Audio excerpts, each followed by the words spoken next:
I just picked up some more adapters for my Astro coolant pressure tester kit.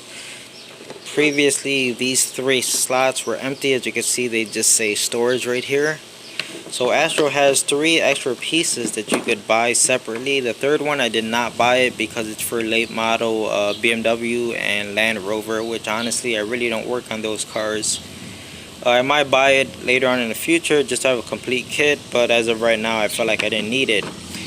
But I did buy this one, and don't quote me, I may be wrong on what these are for because I can't remember, but I think this is for late model GM and Ford, and it seems to fit right there. And this is for late model Porsche, Audi, and Volkswagen. Unfortunately, it does not fit in any of these slots, so I think I'm just going to go ahead and move some things around. Like this one, it looks like it fits a little better right there, and this one might fit over here somewhere. This Acura CL is back, and the customer did bring me a new, or I should say remanufactured rack and pinion.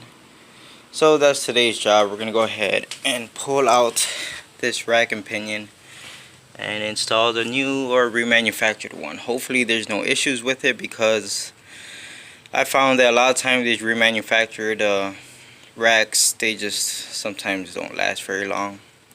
I've seen them as bad as a week later, they're already leaking. So hopefully we have good luck on this one, and it's a good unit, and we're not going to have any more issues with it. You know, because the problem is, if you take it back to, like, say AutoZone, wherever the heck you got it from, they'll say, oh, don't worry about it, it's under warranty. That's not the issue. What about the labor costs?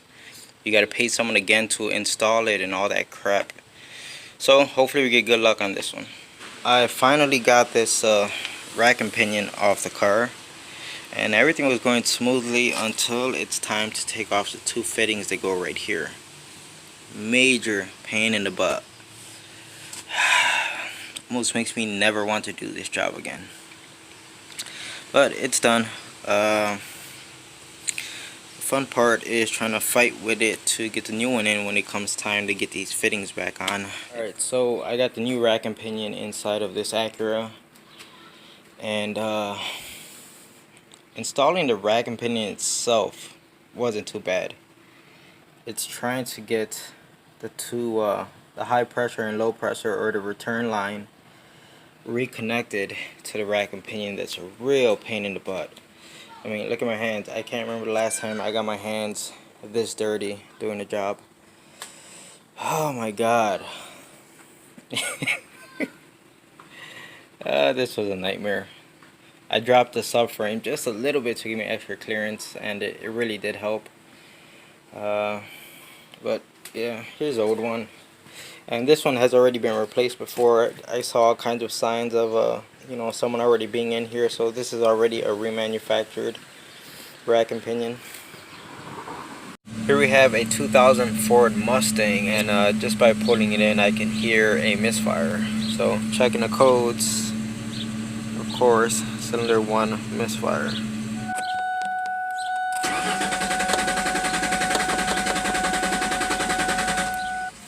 Alright, so engine sounds good. I don't hear anything that sounds weird while cranking. If we go on this cylinder right here, see the waveform? Then I'm going to move over to the next cylinder, and there goes the other waveform. And now we're going to go to cylinder 1. So that's the waveform for cylinder 1.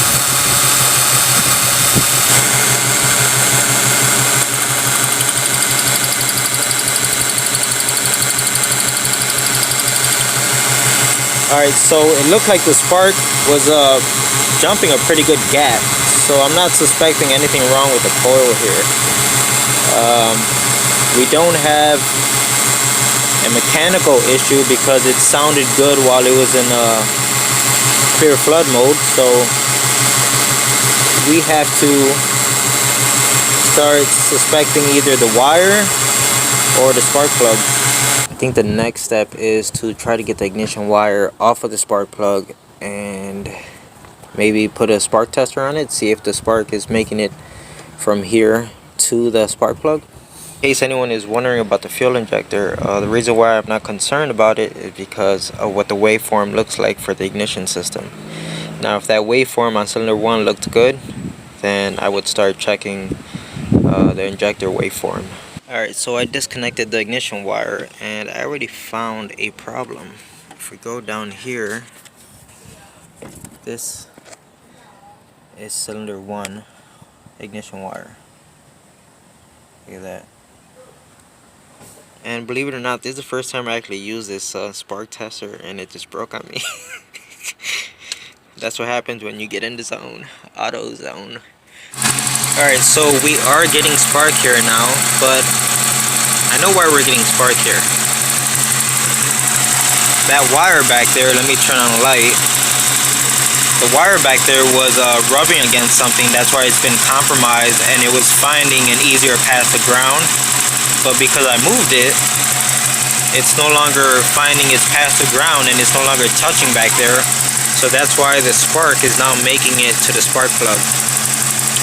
So I think I'm gonna pull the spark plug out just to check it, but I'm pretty confident that it's just a bad set of wires. And here's the spark plug, and it actually looks like it's in decent condition. Alright, so I got everything reconnected, and now that I moved that ignition wire, it is no longer finding an easier path to ground. So the spark is actually making it to the spark plug now, and it's running super smooth now. So this is proof right here that by changing the wires, it's going to fix the misfire. And that's it for this one. So as you can see, I'm just here catching up on some videos, and today this actually came in. The book by Paul Danner. A lot of people know him as Scanner Danner. I've heard great things about this book, and this is my way of showing support, so I picked it up. Like I said, I just got it today, but I've been reading through it, and so far I'm really impressed. I like the way he has everything laid out. It just makes sense. He just simplifies everything. It's so easy to understand. I could see how this book is really targeted towards people who are trying to learn this stuff. They're just getting into it. Or even for people who, you know what they're doing, but they just want to reference something. This is a great book. Now, you don't have to have it with you while you're working on a car. You can, and that's great, to reference it. But honestly, I'm going to be reading this book even though I'm not using it to try to diag a car at the moment. But still, just reading through it, there's just so much information in here. He just did a great job at simplifying everything. So, shout out to Paul. Great work. Here I have an '05 Malibu. It's the one I recently replaced the vent valve for the evap system, where I kind of had to lower the tank back there. Now unfortunately it's back for the same problem, but kind of not really, because that code for the vent valve is taken care of. We're not getting it anymore, but we're still getting large evap leak, and that was my fault for not completely checking the system before I gave it back to the customer. But one thing I noticed is, okay, here I am on the purge valve, and it's right here. You can see I got it disconnected, and we got no vacuum right here. But I noticed that even when I increase it to 100% open, now this should make the engine stall out. Now I could be here all day waiting till I get to 100%. But as you can hear, it's not changing the way the engine sounds, and we're not getting any vacuum right here. Alright, so the first test I did on the purge solenoid is just put it on my mouth, like any other normal person, right? So I tried sucking and blowing on here. And then I put power to it with the power probe, and it did not make a difference, as if it's not doing anything. So it does click, and I remember the last time the car was here, I heard this thing clicking, and I just assumed it was working. Well, that's where I messed up, okay? So it does click. Let's listen to it. But if we look at the vacuum gauge, when I go ahead and give it power, nothing. This thing does not open, and that's a problem. But what I'm curious about is, why didn't the car set a purge solenoid circuit problem? Maybe because it still clicks? And just so we're clear, what led me to this is I was inside the car was running, and I'm trying to do a purge and seal test. And as I was commanding the purge valve to open on the scanner, I wasn't seeing a change in the tank pressure sensor. So I was like, something's not right here. How come the pressure sensor is not changing even though I have pretty much the purge valve open to 100% and I wasn't seeing a change? So that's what led me here.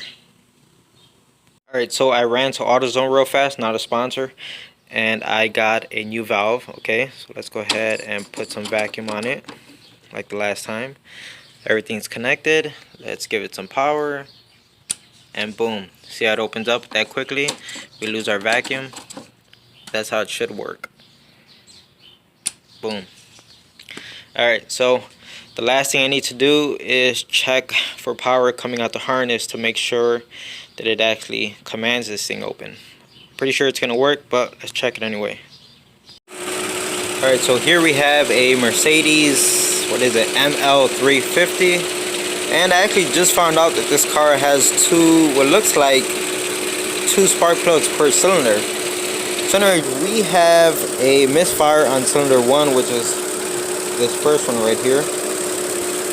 And let's go ahead and look at spark plug, what they call A, I believe. And you can see that waveform.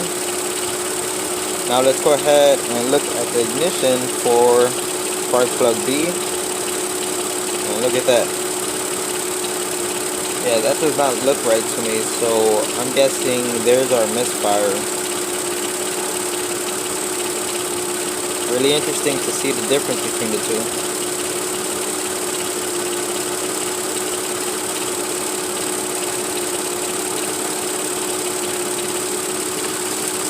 Alright, so I have the ignition B disconnected, obviously.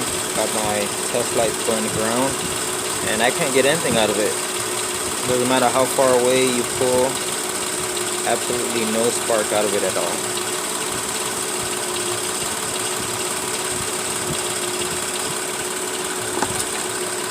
So, let me grab that. So now I'm testing ignition A, and this one, when you start to pull away, let's see if I can get in there. You can see I start to pull the tester back, and it's a very weak spark, but it is there. Okay, so now the car has just a complete dead miss on this cylinder.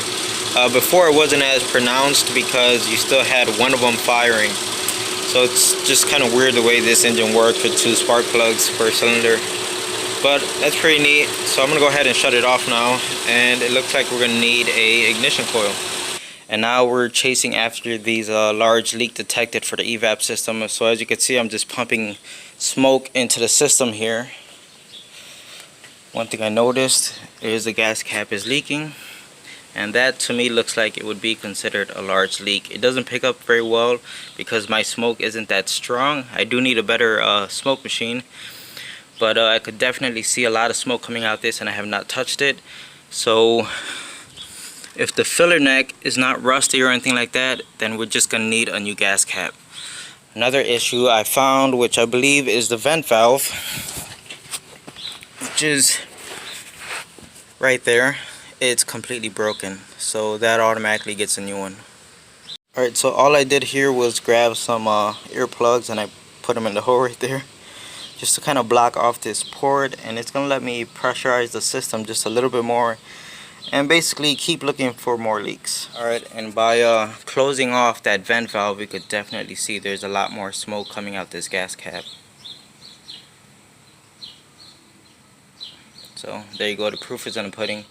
This is why you have to test things, don't just guess. I know there's a lot of people, I've seen people change gas caps like 5 times because of an evap leak.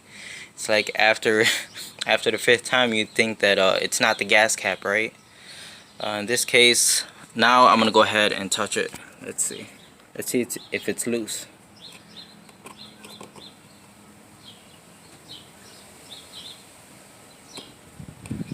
Give it one click. Amazing. Customer left the gas cap loose. This is why you don't touch things before you test them. Yep, it's just a loose gas cap. That's crazy. So we still need a vent valve. I've already turned the smoke machine off, okay, and even though I proved that once we, tighten the cap, the smoke stops coming out of it. But you know, taking it off and having a closer look here, you can see we have a cracked O-ring or gasket right there. So that right there is enough to make me go ahead and replace this gas cap. We got to get the problem fixed, no taking chances, okay? So we're getting a gas cap and a vent valve. Right, so we are back again with this Cadillac CTS. It seems like things are just snowballing at this point. Customer complaint is hard power steering. He added fluid and power steering came back again. So obviously we have a leak somewhere in the system. Looked pretty dry underneath until I decided to move the clamp for this, if I get on camera, move the clamp for this bellow for the inner tie rod. And let's see if I get this to focus. But as you can see, as soon as I move the clamp and I pull this back, look at all the oil pouring out. So it looks like the rack and pinion is leaking. That sucks. Alright, so I just finished installing this light bar down here, and it's pretty neat because all it needs is a power and a ground. You don't need any switches or anything, and it works through an app.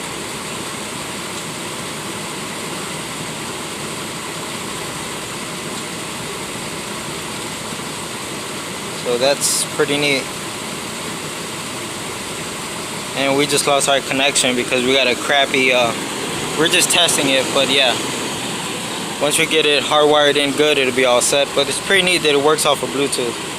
Here's a small update with the truck with the light bar we just put on. This thing's freaking crazy bright. Looks real good, I'm liking it. We are back with this Saab 9.3. And it's here for just misfires, I guess. She took it somewhere and they told her it needs a tune-up. So now I'm here looking at it. I know it's hard to pick up on camera, but that engine is shaking a little bit too much because of the misfires. So we're gonna go ahead and have a look at it. Alright, so let's check out these misfires real fast.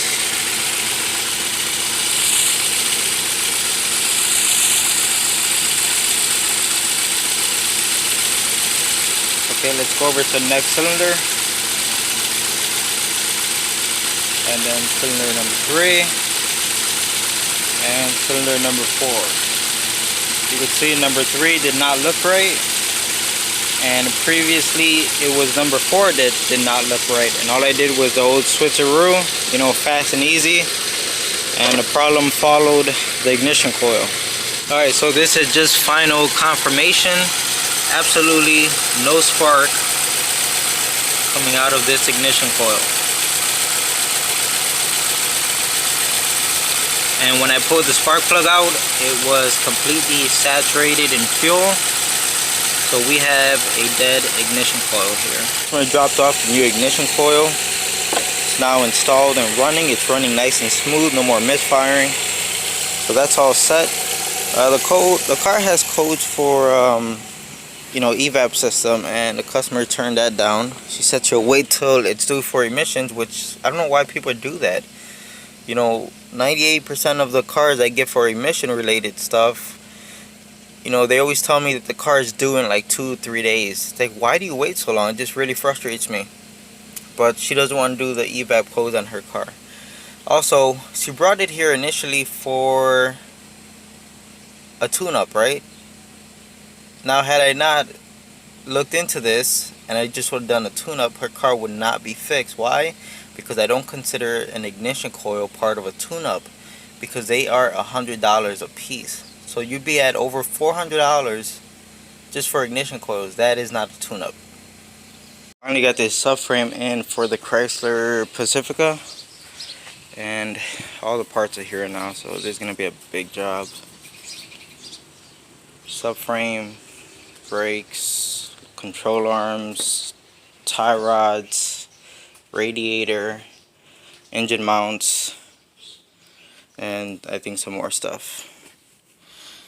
Here I have a brake switch for a Ford Explorer. I don't know if it's like a 98 or something, but the customer was having issues with it not wanting to come out of park.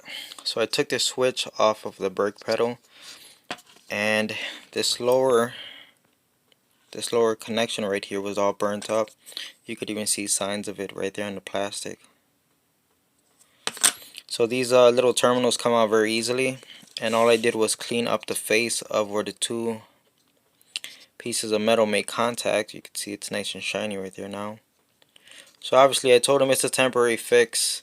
Go to the dealer, get a new part. It's like an $80 part. But knowing the customers I work for, he won't go get the part. He's gonna say this is good enough and leave it at that.